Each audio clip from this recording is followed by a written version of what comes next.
아멘.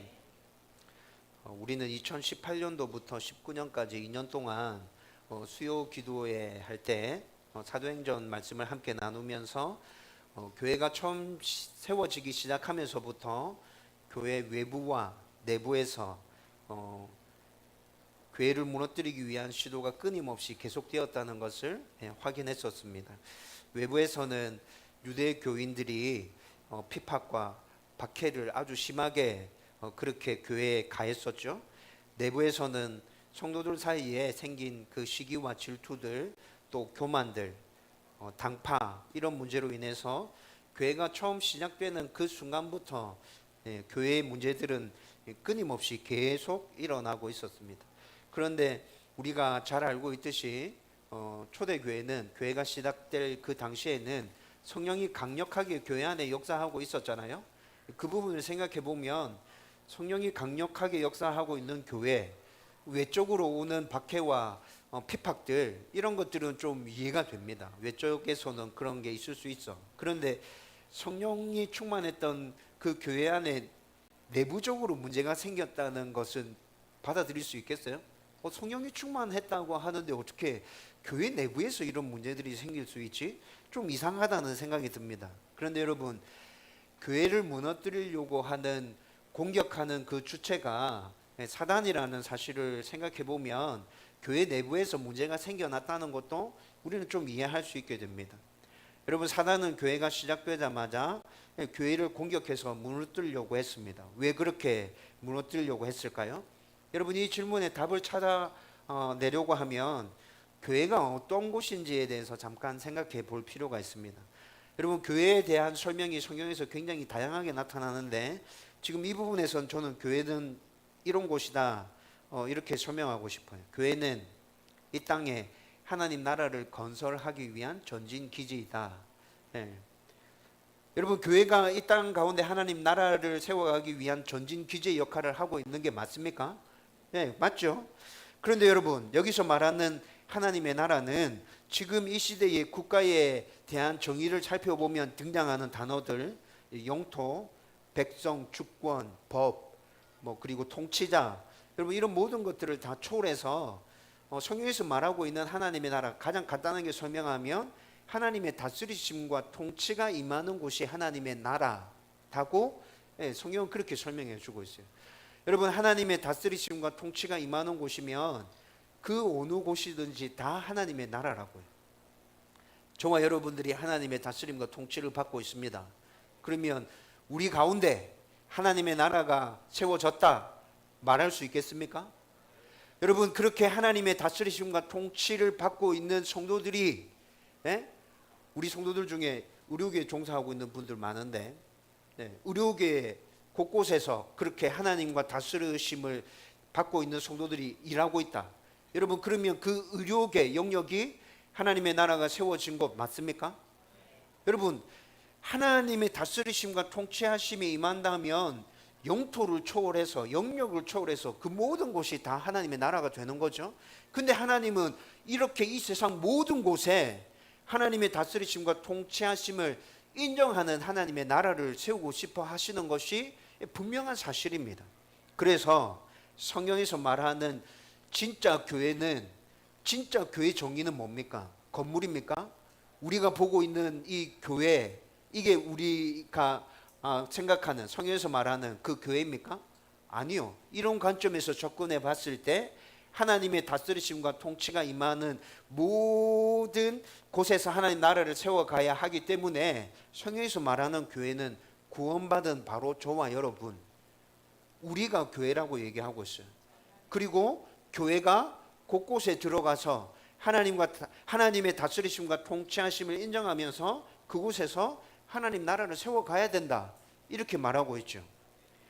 여러분, 교회가 이런 개념이고 또 우리가 모여있는 교회 공동체, 우리가 흔히 교회라고 말하는 그 공동체가 이런 곳이기 때문에 여러분, 교회를 무너뜨리려고 하는 사단의 입장에서는 여러분 시도 때도 없이 공격하는 거 당연한 일 아니겠어요? 여러분, 그냥 가만히 놔두면 어떻게 됩니까? 교회인 저와 여러분들이 살아가고 있는 곳곳에서 모여서 예배드리는 이 교회뿐만이 아니라 우리가 살아가는 모든 삶의 영역 가운데서 들어가서 하나님의 다스리심과 통치하심을 인정하면서 그곳에 하나님 나라 세워가겠죠. 하나님은 정말 기뻐하시는 일입니다. 근데 사단은 완전히 미치고 환장하고 팔짝뛸 노릇 아닙니까? 그러니까 시도 때도 없이 교회인 우리를 공격하는 거죠. 틈이 나면 그 틈 여지없이 파고듭니다. 틈이 안 생기면 어떻게 합니까?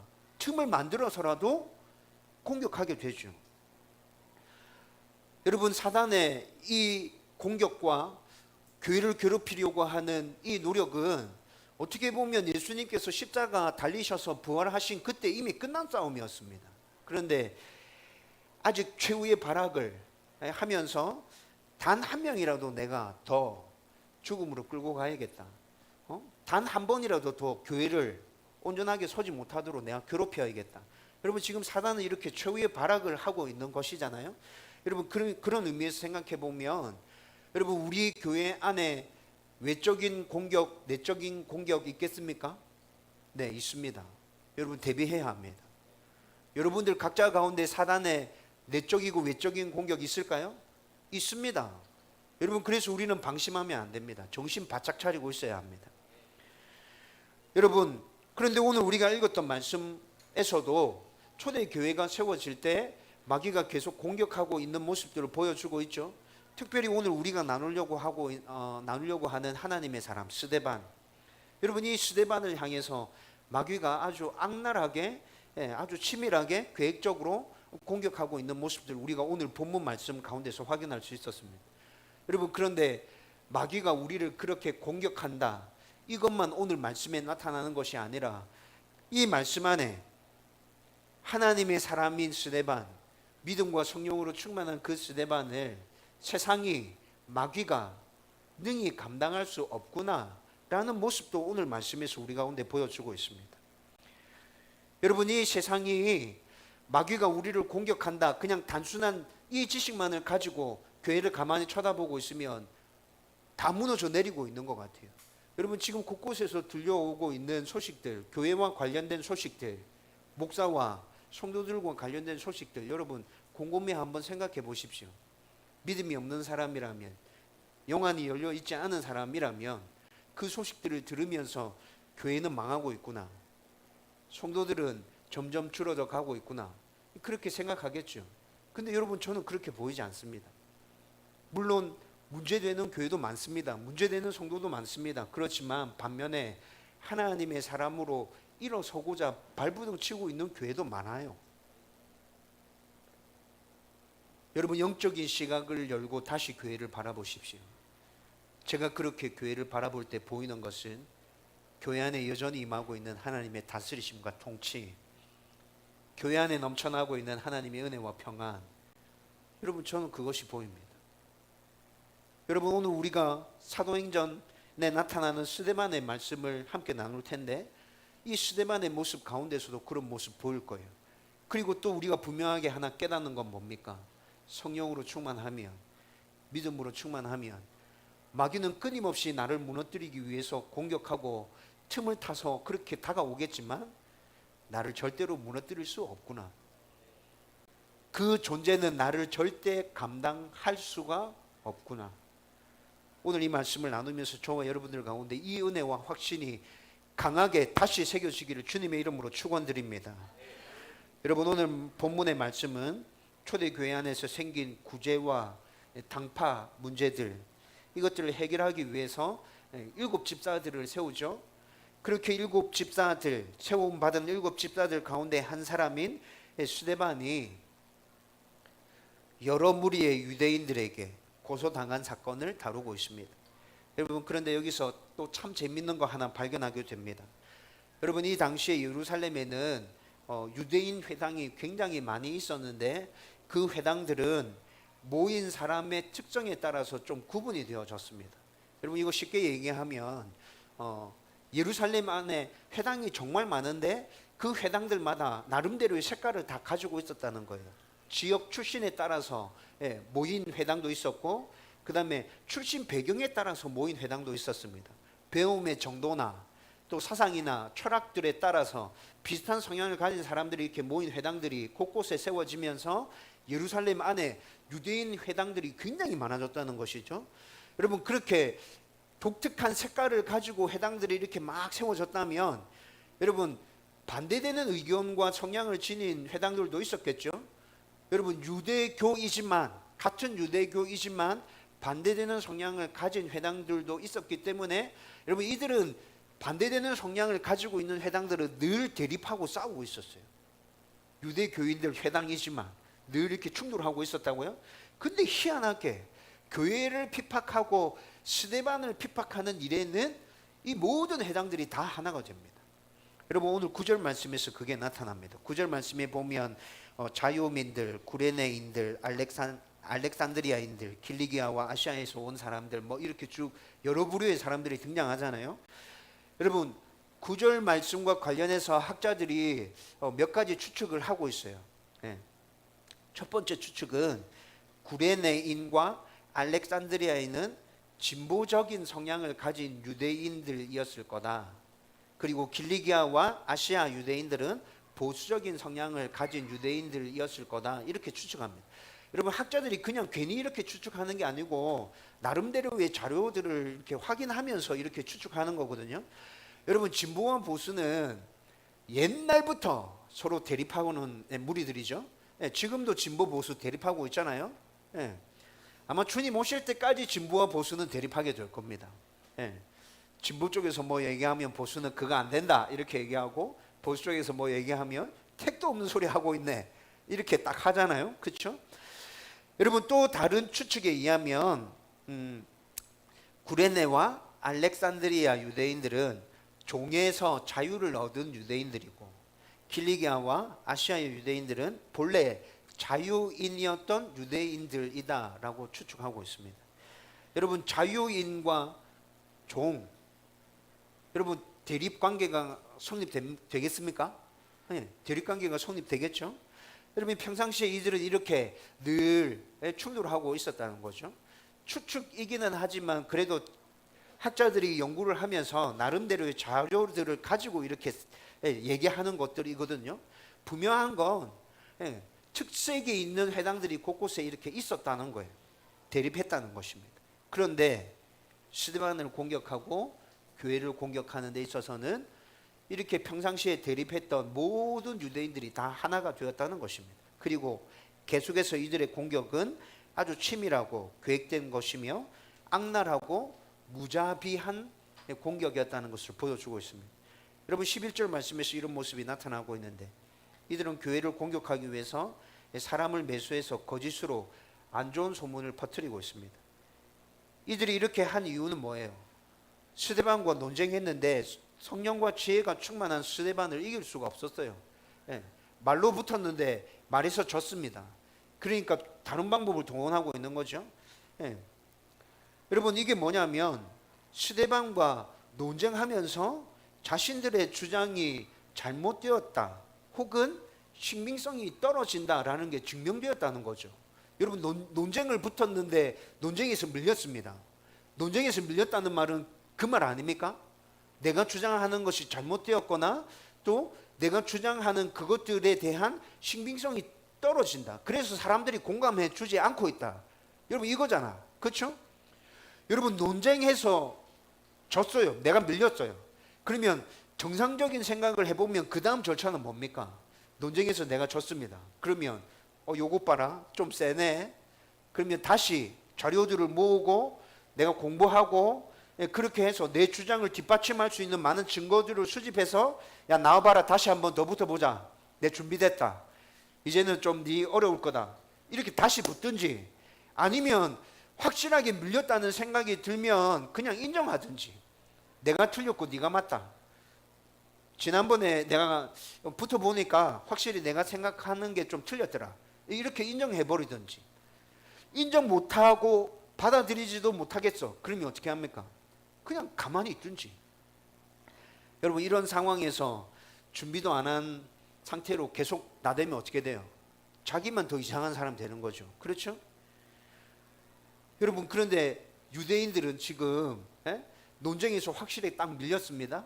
그런데 이들이 생각해 보니까 다른 방법으로는 스데반을 어떻게 할 수 있는 게 없어. 자기들도 너무 확실하게 알겠는 거야. 말로부터서는 우리가 절대 저놈을 이길 수 없구나. 그래서 여러분, 이 유대인들이 선택한 방법이 뭐라고요? 거짓으로 그를 죽이려고 계획한다는 것이죠. 여러분, 이렇게 죽이려고 계획하는 것은 아주 치밀했고 아주 악랄했습니다. 여러분, 그 첫 번째로 드러나는 게 뭡니까? 사람을 매수해서 거짓으로 소문을 퍼뜨리고 있는 것이죠. 여러분, 지난주 설교에서도 이 거짓의 문제가 얼마나 심각한지 잠깐 나누었습니다. 거짓, 가짜뉴스, 지금 이 세상도 문제이죠. 그런데 지금 이 세상에서만 문제가 아니라, 대한민국 안에서만 문제가 아니라 옛날 이스라엘에서도 이 거짓의 문제가 굉장히 심각했다는 것을 오늘 보여주고 있습니다. 여러분, 그런데 유대인들이 왜 이렇게까지 거짓말을 막 만들어내면서 논쟁에서 한번 밀렸음에도 불구하고 끝까지 달라붙어서 스데반을 죽이려고 왜 이렇게 발악을 하고 있을까요? 여러분, 이 이유를 좀 꼼꼼하게 살펴보면, 야, 이들 진짜 못됐네, 완전 진짜 악한 사람이네, 이게 더 분명하게 딱 드러납니다. 여러분, 이렇게 이들이 거짓 소문을 퍼뜨리고 있는 이유는 스데반을 지금 공회에 세우기 위해서 이들은 이렇게 하고 있습니다. 오늘 우리가 읽었던 말씀에서 나타났습니다. 여러분, 여기서 공회는 산헤드린 공회를 말하고 있는 것이죠. 그리고 산헤드린 공회가 이스라엘 백성들에게 있어서 어떤 기관이었는지, 이 공회가 어떤 역할을 했는지 제가 몇 번 여러분들에게 설명해 드린 적이 있습니다. 다시 간단하게 설명해 드리면, 산헤드린 공회는 이스라엘 백성들에게 있어서 이 당시에 최고 의결 기구였습니다. 굉장히 복잡하고 심각한 문제는 산헤드린 공회에서 거의 다 결정해 놨습니다. 여러분, 아주 심각한 재판도 산헤드린 공회에서 결정해 놨었습니다.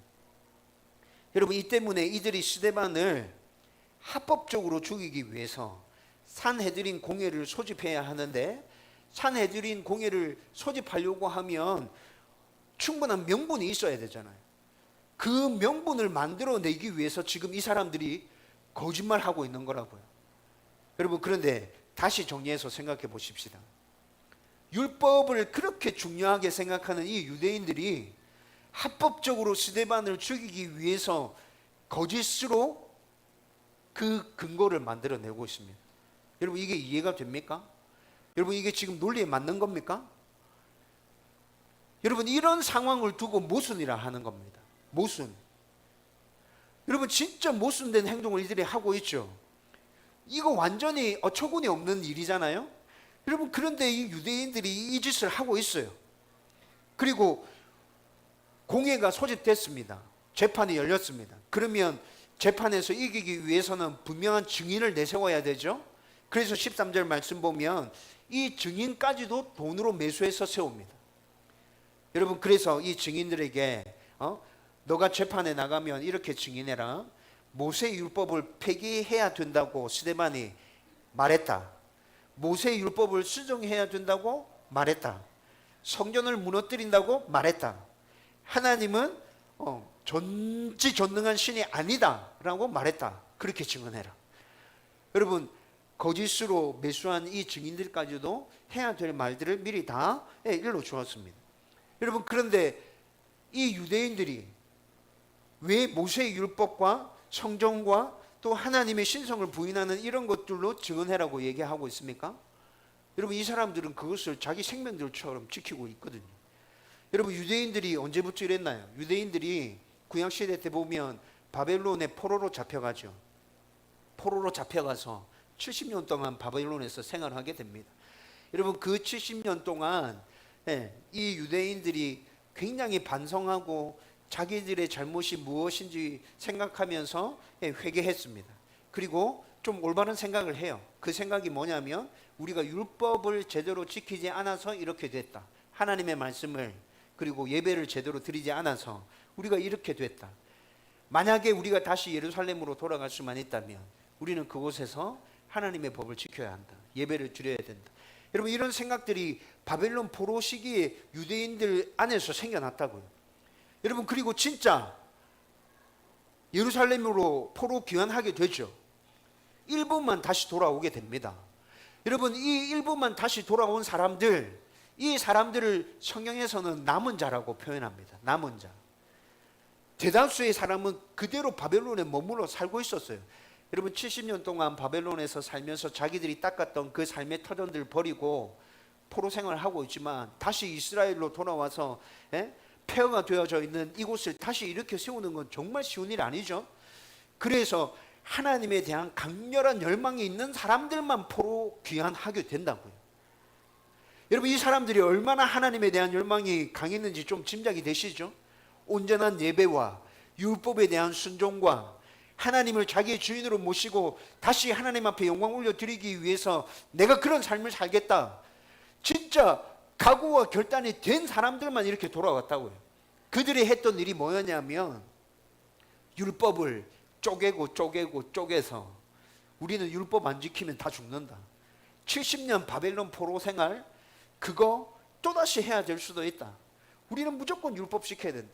여러분 그렇게 해서 이스라엘 백성들이 율법주의로 빠져들게 되는 거예요. 예배 잘 드려야 된다. 예배는 무조건 멋지고 훌륭해야 돼. 여러분 그래서 제사 드릴 때의 그 절차들이 굉장히 복잡해지고 어려워지고, 소위 우리가 말하는 조금 속된 말이긴 한데 삐까뻔쩍하게 자 이렇게 예배를 그렇게 만드는 거죠.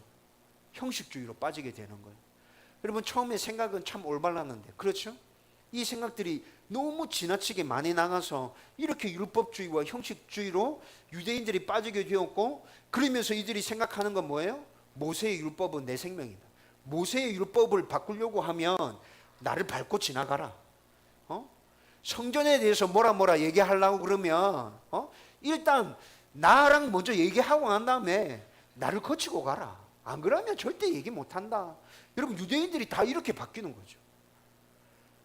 여러분 유대인들은 모세의 율법과 또 성전에 대해서 아주 모독적인 발언을 하는 것, 하나님에 대해서 모독적인 발언을 하는 것은 자신의 생명을 위협하는 것이라 생각하고, 여러분 그들과 맞서 싸웠고 그들을 무조건 죽여야 된다고 생각했어요.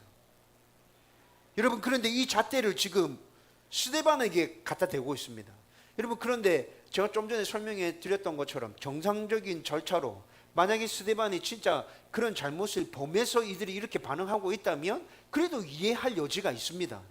근데 이들은 자신들의 그 고집과 자신들의 그 형식주의와 율법주의를 포기하지 못하고 자기들만 온전하다 생각하고 거짓을 만들어내어서 진짜 진리를 선포하고 있는 스데반을 아주 악랄하고 계획적으로 죽이려 하고 있다는 것이죠. 여러분 사단에 의한 교회와 성도를 향한 공격은 항상 이런 식입니다. 적당히 없습니다. 대충이 없습니다. 여러분 우리 이거 기억해야 합니다. 사단이 나를 무너뜨리려고 공격할 때는 적당히 대충 그렇게 공격하지 않는다. 악랄하고 무자비하게 아주 치밀하게 계획해서 나를 공격한다. 여러분 우리는 이 사실을 반드시 기억하고 있어야 돼요. 그래서 성경이 뭐라 얘기합니까? 깨어있으라 얘기하죠. 깨어있으라. 피 흘리기까지 싸우라. 여러분 성경이 왜 이렇게 얘기하는지 이제 좀 이해되지 않습니까? 여러분 그런데 저는 오늘 말씀에서 사단이, 세상이, 유대인들이 교회를, 성도를 이렇게 공격하지만, 스데반을 지금 이렇게 공격하고 있지만 하나님의 사람인 스데반을 감당할 수 없구나라는 것을 발견하게 됩니다. 여러분 오늘 이 부분을 좀 자세히 살펴보려고 합니다. 먼저 영적인 부분에서 사단은, 유대인들은 스데반을 감당할 수가 없었습니다. 여러분 오늘 본문 앞에 7 집사를 세우는 장면이 나타나는데 5절 말씀에 보면 이 7 집사 모두는 믿음과 성령으로 충만한 사람들이었다고 말해주고 있습니다. 그리고 오늘 우리가 읽은 본문 8절 말씀에서도 스데반을 가리켜 이렇게 얘기합니다. 은혜와 권능이 충만하여. 여러분 스데반이 하나님의 은혜와 성령으로 충만했기에 사단과 유대인들이 아무리 치밀하게 계획하고 악랄하게 무자비하게 영적인 부분을 공격해도 그를 넘어뜨릴 수가 없었어요. 보통 사단은 성도들을 공격할 때 여러분 구원의 확신과 믿음을 흔들려고 노력합니다. 그래서 믿음에서 떠나게 만들고 믿음에서 점점 떠나게 만들어서 결국에는 하나님으로부터 완전하게 떠나게 만드는 게 사단의 전략이죠. 여러분, 그래서 우리 안에 불안과 초조 이런 것들 극대화시킵니다. 네 하나님 믿는다고 다 해결되는 거 아니다. 네 정신 똑바로 차리고 생각 잘해야 된다. 바로 네 앞에 지금 이 문제들 네 어떻게 할 건데? 네 이거 감당할 수 있나? 네 안 되잖아. 빨리 사람 찾아가라. 빨리 사람 찾아가고 돈으로 어떻게 해결할 수 있는지 빨리 생각하고 빨리 해야 된다. 네 지금 네 이렇게 기도하고 있다가 네 완전 망한다. 계속 우리 가운데 이렇게 얘기한다고요. 그런데 하나님의 은혜와 성령으로 충만했던 스데반에게 사단의 이 전략은, 사단의 영적인 공격은 통하지 않았습니다. 하나님의 은혜와 성령으로 충만한 스데반을 사단이, 유대인들이 감당할 수가 없었던 것이죠. 앞서 사단은 건강한 교회와 성도, 또 그런 교회를 세우려고 하는 우리를 공격할 것이다 말씀드렸죠. 여러분, 그리고 이 공격의 첫 번째 목표가 바로 우리의 영적인 부분을 흔들려고 공격한다는 것입니다. 그렇기 때문에 우리는 이에 대한 대비를 해야 합니다. 여러분, 사단이 우리의 영적인 부분을 첫 번째로 공격한다라는 사실을 알았다면, 그러면 이에 대한 대비를 어떻게 해야 하겠습니까? 오늘 말씀에 얘기하고 있잖아요. 스데반이 어떤 사람이었다고요? 하나님의 은혜와 성령으로 충만한 사람. 사단이 우리를 공격해 올 때 나의 영적인 부분을 무너뜨리기 위해서 먼저 다가올 거야. 그렇다면 나는 하나님의 은혜와 성령으로 충만해야 돼. 그래야 그 공격에서 이겨낼 수 있어. 여러분, 그래서 우리는 늘 하나님의 은혜와 성령의 충만을 사모하면서 기도해야 한다는 것입니다. 하나님, 저에게 은혜를 더하여 주옵소서. 성령 충만케 하여 주옵소서. 여러분들이 하나님의 은혜로 성령으로 충만하다면 사단은 우리를 능히 감당할 수 없습니다. 그리고 이어지는 10절 말씀을 보면 사단은, 유대인들은 스데반의 지혜를 감당하지 못했습니다. 성도를 무너뜨리기 위해서 공격하는 사단은 항상 난처한 상황과 질문으로 우리를 코너로 몰아넣으려고 합니다. 여러분, 사단의 이런 시도는 서기관과 바리새인들이 예수님께 자기들이 풀어내지 못했던 아주 곤란한 질문들을 던지면서 예수님을 함정에다가 몰아넣으려고 계속 시도했잖아요. 여러분, 사단은 지금 이 시대를 살아가고 있는 우리들에게도 난처한 상황들을 만들고 또 우리가 답하기 어려운 질문들을 막 해대면서 우리를 막 코너로 몰아넣으려고 한다고요. 성도답게 잘 대처하지 못하면 어떻게 합니까? 완전 어려운 상황들이 생겼어. 그런데 우리가 그 상황 가운데 성도답게 잘 대처하지 못했어. 어려운 질문이 우리 가운데 떨어졌는데 그거에 대해서 제대로 답하지 못했어요. 그러면 항상 우리에게 오는 비난은 똑같습니다. 예수 믿는다고 하면서 에휴, 예수 믿는다고 하면서 에휴. 여러분, 이런 비난으로 우리를 무너뜨리려고 한다고요. 그런데 하나님의 은혜와 성령으로 충만한 성도는 사단의 이런 공격에서도 성령의 말하게 하심에 따라 말하고 대답하면서 전혀 흔들리지 않게 됩니다. 여러분, 오늘 본문 중에도 스데반 모습 중에 이를 확인할 수 있습니다. 9절 말씀에 보면 스데반과 더불어 논쟁할세 이렇게 말하고 있죠. 여러분, 이 말이 무슨 말이냐면 예수님께 했던 그 곤란한 질문들과 그 곤란한 상황들 스데반에게 똑같이 유대인들이 질문했다는 겁니다. 똑같이 질문했어요. 그런데 스데반이 성령으로 충만했죠. 지혜에 충만했어요. 그래서 그 모든 것들을 예수님처럼 아주 지혜롭게 대답을 멋들어지게 잘했어. 유대인들이 더 이상 스데반에게 할 말이 없어. 여러분, 사단과 유대인들은 성령으로 충만했던 스데반의 지혜를 감당할 수 없었던 것입니다. 여러분, 제가 작년에 이런 종류의 경험을 했었습니다. 우리 남자들과 소그룹 모임 하면서 이 얘기를 했었는데, 여러분, 제가 매일 교회에 나와 있으면 교회에 돈을 달라고 요구하는 사람들 가끔 찾아옵니다.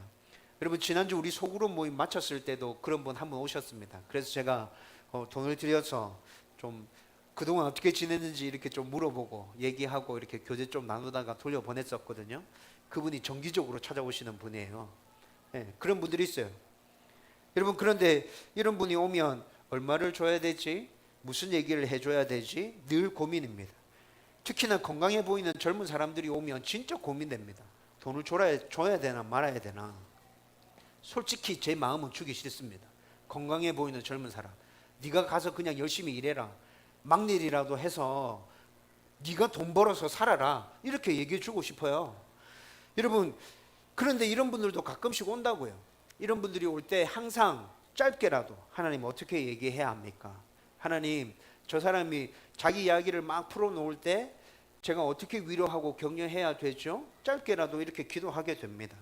근데 작년에 어느 날 금요일 오후였습니다. 한참 설교 준비를 하고 있는데 젊은 친구가 교회를 찾아왔습니다. 그리고 이 젊은 친구가 역시나 자기 이야기를 막 하는 거죠. 자기 이야기를 막 하는데 여러분, 이야기를 좀 듣다 보면 느낌 오죠? 아, 이 친구가 거짓말을 막 지어내고 있고 자기 상황이 무조건 어렵다고 얘기하면서 나에게 지금 10,000원이라도 얻어가려고 지금 노력하고 있구나. 이 생각이 확 들었어요. 어떻게 얘기하지 계속 고민하고 있는데 대뜸 이 친구가 저에게 질문했어요. 목사님이 저의 상황이었다면 어떻게 했겠습니까? 이렇게 질문하는 거야.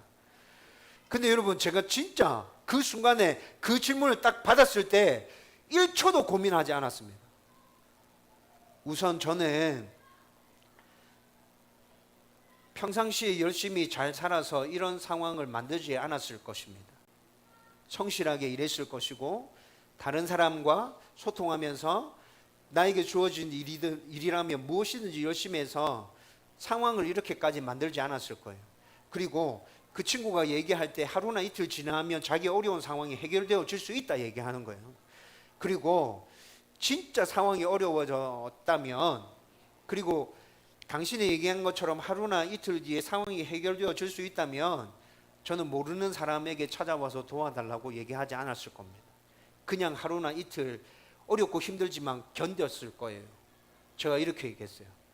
여러분, 이 얘기 끝나자마자 이 젊은 애가 일어나가지고 욕하고 험한 말하고 막 이러면서 다시는 교회 오지 않을 거고 하나님 믿지 않을 겁니다. 그러면서 나갔어요.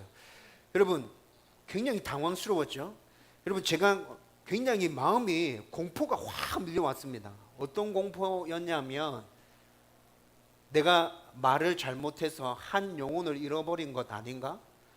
여러분, 그 청년이 그렇게 나가고 난 다음에 진짜 제 등골이 오싹했어요. 네. 한 소자를 실족하게 만들면 성경이 뭐라 얘기했죠? 연자맷돌 목에 메고 연못에 빠져 죽으라 그랬어요. 여러분, 그 청년이 그렇게 나갔을 때 제 마음 가운데 들었던 느낌이 그거였다고요. 나 때문에 저 사람이 실족한 건가? 며칠 동안 마음이 정말 힘들었습니다. 진짜 힘들었어요. 아침에 기도할 때마다 계속 그 청년 생각나고, 며칠 지나고 난 다음에 아침에 기도하던 중에 제가 그렇게 얘기한 것이 성령의 말하게 하심에 따라 말한 것이다. 하나님께서 그렇게 위로해 주셨어요. 너가 그냥 얘기한 거 아니야. 그 청년한테는 그렇게 얘기해야 될 필요가 있었어. 내가 너한테 말 시킨 거야. 걱정하지 마. 괜찮아. 두려워하지 마. 여러분, 아침에 기도하는데 그 마음이 제 마음 가운데 이렇게 싹 스며 들어왔어요. 마음이 굉장히 편안해졌어요. 여러분, 사단이 우리를 이렇게 공격합니다. 굉장히 곤란한 상황들과 대답하기 어려운 난처한 질문들을 해가면서 우리가 그 가운데서 성경적으로 잘 대처하지 못했구나라는 생각이 들 때 사단은 여지없이 이렇게 찾아와서 공격해요. 너 잘못했어. 너 지금 큰 사고 쳤어. 너 큰일 났어. 성경에 이렇게 기록되어 있는데 너 어떻게 하려고 그래? 광명한 천사로 위장해서 하나님의 말씀을 들이대며 우리 가운데 그렇게 공격한다. 여러분, 그런데 지혜와 성령으로 충만하다면 사단이 우리를 이렇게 공격할 때 여러분, 우리 안에 있는 그 성령의 지혜를 사단이, 세상이 감당하지 못합니다. 여러분, 마지막으로 사단과 유대인들은 감정적인 부분에서도 스데반을 감당하지 못했습니다. 12절 말씀에 보면 백성과 장로와 서기관들을 충동시켜라고 말하고 있죠. 여러분, 충동시켰다는 말이 무슨 말이에요? 막 화나고 분노하게 만들도록 막 이렇게 자극했다는 말입니다. 스스로 자기 감정이 통제되어지지 않는 상황이라는 걸 보여주고 있는 것이죠. 여러분, 그런데 15절 말씀 보세요. 스데반은 어때요? 그 얼굴이 천사의 얼굴과 같더라. 여러분, 이렇게 얘기하고 있어요. 이들은 지금 스데반을 죽이려고 악랄하게 공모하고 소란을 일으키고 있지만 스데반은 지금 그 상황에 전혀 흔들리지 않고 평안을 유지하고 있다는 겁니다. 그런데 더 놀라운 것은 스데반이 천사의 얼굴과 같구나라고 느끼고 있는 사람들이 누굽니까? 성도들입니까? 아니요. 스데반을 죽이려고 공모하고 있는 자들이 지금 스데반 얼굴을 쳐다보니까 저거 뭐지? 야, 저 완전 천사 같네? 이렇게 느끼고 있다는 거예요. 여러분, 이들의 모습이 너무 대조되지 않습니까? 한쪽에는 자기의 감정을 통제하지 못해서 막 충동당해서 감정 폭발해서 일어나고 있고, 한쪽에서 이 사람이 진짜 그렇게 해야 될 것 같은데 이 사람은 오히려 평안을 유지하고 있고 그 얼굴이 천사와 같이 되어져 있고. 여러분, 사단은 시도 때도 없이 우리의 감정을 충동시키기 위해서 우리를 공격해서 들어옵니다. 여러분, 이 감정을 잘 조절해내지 못하면 우리의 삶이 망가집니다. 여러분, 공감되시죠? 우리의 감정을 어떻게 컨트롤해내느냐, 어떻게 조절하느냐, 삶의 질과 방식이 달라집니다. 여러분, 사단은 이걸 너무 잘 알고 있기 때문에 우리의 감정을 치고 들어온다는 것이죠. 여러분, 제가 진짜 화내는 모습 여러분들은 한 번도 보지 못했습니다. 우리 가족들은 가끔씩 봅니다. 제가 느낍니다. 사단이 나의 감정을 충동질을 하고 있구나. 아무런 이유 없이 분노가 치밀어 올 때 있습니다. 짜증이 치밀어 올 때 있습니다. 여러분, 그때 누군가 저를 건드리면 폭발합니다. 제가 폭발한다는 말은 소리를 버럭 지른다는 얘기입니다. 장난 아닙니다. 우리 지아가 아주 어릴 때 아빠한테 하고 싶은 말 뭐니? 물었을 때 첫 번째 말이 아빠 소리 지르지 마. 포스트잇에, 우리 지아 생각나는지 모르겠어요. 포스트잇에 써서 안방 문에다가 붙였어요. 아빠 소리 지르지 마. 제가 어릴 때 생각해봐도 어른들이 굉장히 크게 소리 이렇게 버럭 확 지르면 저도 굉장히 위축되고 굉장히 무서웠던 것 같아요. 근데 지금 우리 아이들이 내가 어릴 때 느꼈던 그 감정을 그대로 느끼고 있구나. 굉장히 좀 미안합니다. 여러분, 사단이 저를 이렇게 공격하고 있구나 느낍니다. 화내고 난 다음에 우리 아이들에게, 우리 가족들에게 너무 미안합니다. 제 자신이 너무 싫습니다. 또 졌어. 내가 졌어. 진짜. 야, 우리 성도들이 내가 이렇게 화내는 줄 알면 뭐라 생각해? 미치고 환장하겠다 진짜. 야, 이거 좀 어떻게 안 되나 이거? 저 혼자 생각하는 겁니다.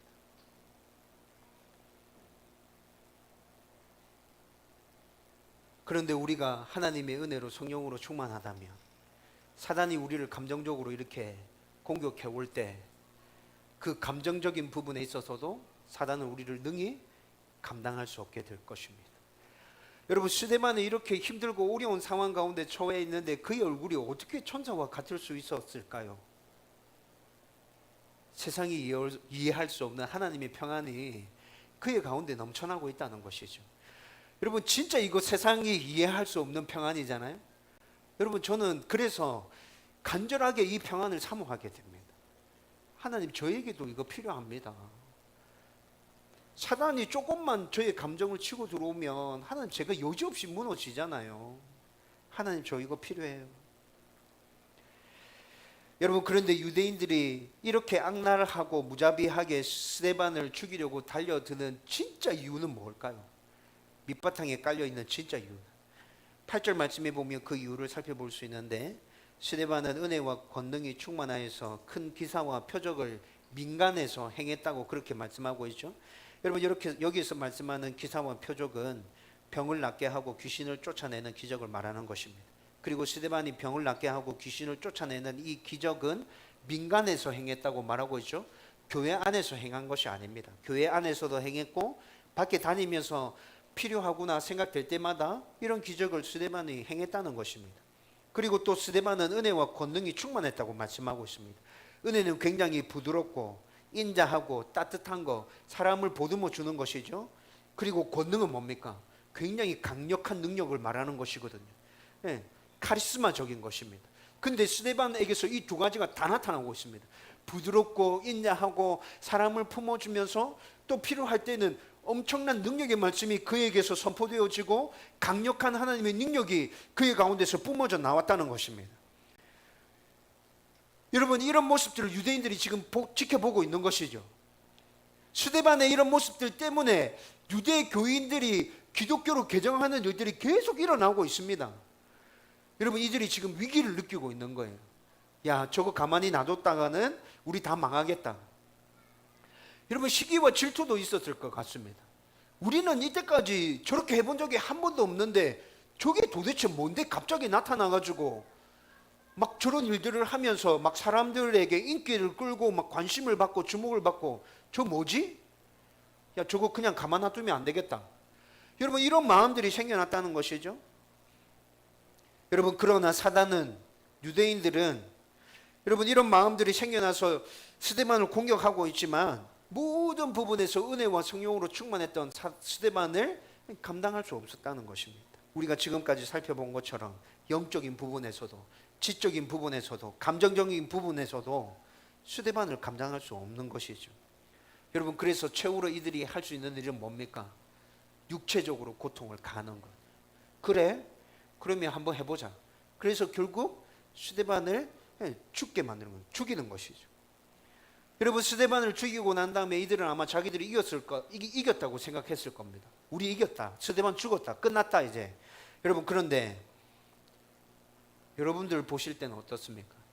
스데반이 죽고 끝난 것처럼 보입니까? 아니요. 제가 이후의 말씀들을 읽어보면서 제가 확인하는 것은 스데반을 통해서 하나님의 나라는 더 확장되어져 가고 교회는 더 굳게 서고 주의 백성들은 엄청나게 돌아오는 모습들을 보게 됩니다. 죽어서까지 사단과 유대인들은 스데반을 감당할 수 없었습니다. 여러분, 사람들은 굉장히 단순하게 생각합니다. 지금 교회의 상황들을 보면서 교회 끝났다, 예수쟁이들 이제 끝났다, 이렇게 얘기해요. 교회에 어려운 일들이 생기면 저 교회 이제 무너진다, 저 교회 아마 없어질 거야, 이렇게 생각합니다. 여러분, 소위 우리가 알고 있는 서울의 큰 교회들, 막 사고 벌이고 있는 교회들 있죠. 네. 저도 그 교회 보면 굉장히 마음 아픕니다. 하나님 마음이 진짜 상하겠구나. 작은 교회지만 우리 교회가 하나님 자존심을 세워드려야겠다, 이런 생각합니다. 그런데 사람들이 착각하고 있는 게 그 교회가 없어지고 무너질 것이라 생각하는 것 같아요. 근데 그렇지 않습니다. 없어지고 무너지지 않습니다. 여러분, 지금 그 교회 안에서 문제를 일으키고 있는 사람들이 있지만 여러분, 그 교회도 하나님께서 세우신 교회고 하나님께서 역사하시는 교회입니다. 사단이 그렇게 그 사람들을 통해서 교회를 무너뜨리기 위해서 역사하고 있지만 그것보다도 하나님의 능력과 하나님의 권능과 하나님의 일하심은 더 엄청난 것입니다. 세상이 감당할 수 없습니다. 사단이 감당할 수 없습니다. 저와 여러분들은 이 사실을 분명히 가슴에 새겨야 합니다. 사단은 끊임없이 나를 공격할 거야. 그렇지만 내가 하나님의 은혜와 성령으로 충만하다면 사단은 절대로 나를 감당할 수 없어. 나를 무너뜨릴 수 없어. 여러분, 이 확신으로 우리가 살아가는 모든 삶의 공간에서 하나님의 나라를 세워가는 주의 백성 되기를 주님의 이름으로 축원드립니다. 이제 말씀을 정리하려고 합니다. 여러분, 세상은 좀 전에 말씀드렸던 것처럼 어려움을 당하고 고통을 당하면 실패하고 진 것이라 말합니다. 가난하고 낮은 자리에 처해 있으면, 힘이 없으면 실패했다 말하죠. 졌다 말합니다. 반대로 돈 많고 높은 자리에 앉아 있고 다른 사람들을 마음대로 부릴 힘이 있으면 대단하다고 말합니다. 승리자라고 그렇게 말하죠. 근데 여러분, 제가 지금까지 살아오면서 제 인생을 오래 산 건 아니지만 쭉 돌아보면 돈 많고 높은 자리에 앉아 있는 사람들의 몰락과 그리고 그 사람들의 실패와 낙오되는 모습들 너무 많이 봐왔습니다. 그러면서 제가 하는 생각은 우리 삶에서 실패와 성공, 패배와 승리를 논하는 것처럼, 아니 승리를 논하는 것을 우리의 생각처럼 그렇게 단순한 문제가 아니야 라는 생각이 계속 들거든요. 여러분, 그렇다면 내 삶이 성공한 삶이다, 정말 잘 살은 삶이다, 내 삶이 그렇지 못했구나, 이거 어떻게 평가할 수 있을까요? 삶의 목적에 따라서 잘 살았느냐, 삶의 목적에 따라서 잘 살았느냐, 저는 그것으로 평가할 수 있다 생각합니다. 삶의 목적에 따라서 잘 살았다면 내 삶 가운데서 어려움과 힘듦이 좀 있었다 하더라도 나중에 다 살고 난 다음에 내 삶을 뒤돌아볼 때 후회가 생기지 않을 겁니다. 힘들고 어려웠지만 그래도 참 잘 살았구나. 내 뒤를 따라오는 사람들이 내 삶을 보면서 저 목사님 참 잘 살았어, 좋은 목자였어, 저렇게 따라가면 우리도 잘 사는 거야, 이렇게 말해주지 않을까? 여러분, 저는 그런 생각이 들어요. 여러분, 우리의 삶의 목적이 뭡니까? 성경에서 우리의 삶의 목적이 뭐라 얘기하고 있죠? 모든 삶의 순간에서 하나님의 영광을 나타내는 것. 여러분, 그것이 우리의 삶의 목적이라 얘기하잖아요. 저와 여러분들이 모든 삶의 순간에서 하나님의 영광을 나타내기 위해서 살았다. 절대로 실패한 삶이 아닙니다. 성공한 삶입니다. 하나님께서 잘 살았다고 인정해 주실 겁니다. 오늘 스데반의 모습을 통해서 그것을 확인하게 됩니다. 스데반이 이렇게 순교당했지만 스데반이 순교할 때 하나님 어떻게 하십니까? 하늘의 문을 열고 두 팔을 활짝 벌리고 잘 살았다, 너 진짜 멋지다, 너무너무 훌륭하다, 내가 너를 환영해 줄 것이다. 하나님 이렇게 보듬어 주잖아요. 여러분, 그런데 스데반의 이 모습을 보면서 사람들은 어떻게 말한다고요? 실패했다 말한다고요. 패배자라고 말한다고요. 근데 절대로 저는 그렇게 보이지 않습니다. 스데반은 실패자가 아닙니다. 스데반은 패배자가 아닙니다. 패배자가 아닐 뿐만 아니라 세상이 감당할 수 없는 하나님의 사람이었습니다. 여러분, 우리도 하나님의 은혜와 성령으로 충만하면 스데반과 같이 세상이 감당할 수 없는 하나님의 사람으로 이 땅 가운데서 살아가게 될 것입니다. 예수를 믿지 않는 사람은, 하나님을 믿지 않는 사람은 우리의 그런 모습들을 보면서 실패했다고 패배했다고 말할 것입니다. 그러나 우리의 뒤를 따라오는 성도들은 우리의 모습을 보면서 얘기할 것입니다. 세상이 감당할 수 없는 하나님의 사람이었다, 우리도 저렇게 살아야 된다. 하나님이 우리의 모습을 보면서 인정해 주실 것입니다. 세상이 감당할 수 없는 나의 사람, 너 맞았어, 너 맞았어, 너 훌륭했어, 멋졌어, 내가 다 보고 있었어, 너 때문에 내가 진짜 기뻤어. 여러분, 하나님 우리를 품어주시면서 그렇게 말해주지 않을까요? 저는 하나님 만났을 때 하나님께서 저를 그렇게 보듬어 주시고 칭찬해 주시면 좋겠습니다. 여러분들에게도 똑같이 이 은혜가 임할 수 있었으면 좋겠다고, 이 은혜를 사모하면서 늘 하나님의 은혜와 성령으로 충만하고 세상이 감당할 수 없는 하나님의 사람으로 이 땅 가운데서 살아가게 되기를 주님의 이름으로 축원드립니다. 우리 오늘 말씀을 붙들고 자리에서 일어나서